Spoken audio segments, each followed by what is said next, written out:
been so many people in this country that have died just for the right to vote. And so this is not something that I was taking lightly.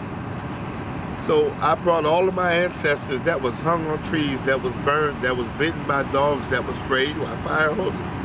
I brought their spirit with me in there, but I also brought over 774,000 returning citizens who can't vote, who are not getting to experience what I'm experiencing right now.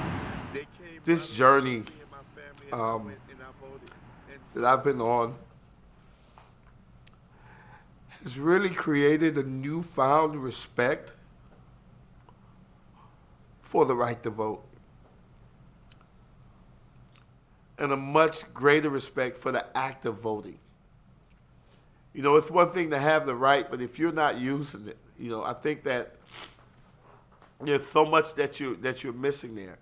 Yes, we have COVID-19 now, but I don't think this is nothing compared to what our people faced, right, when their lives were actually threatened by the state-sanctioned violence, you know, being hung and being murdered and burned and bitten by dogs and sprayed with fire hoses, that our people went through that. We had people die on the battlefield so we can vote, you know. And so when I walked in there, you know, I realized it wasn't just voting, you know, and if nothing else, man, it tells me that you got to put some respect on my vote. You don't just get my vote for free. You don't get my vote because I'm black, and you don't get my vote because you have a D next to your name or an R. You don't get my vote, period. You have to earn my vote because too many people have died for me to have the right to vote back.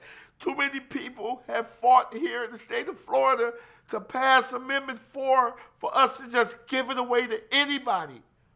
You don't just get it like this is something that is sacred. And so when I talk about bringing the spirit of my ancestors into that voting booth with me, that was a sacred moment. When I was bubbling this thing, it wasn't something that was trivial. It wasn't something that was just run of the mill. That was a special moment. There were so many people that could not experience that, people that was yearning. We have a member who used to go every year that there was an election. She used to go to the supervisor of elections office just to watch people vote. That's how bad she wanted to vote. So many people I've ran across told me that one of their biggest fears was to die before getting to see what it feels like to be an American citizen again.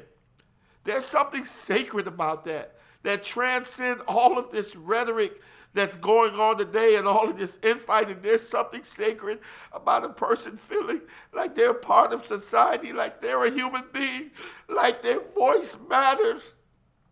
And it should matter.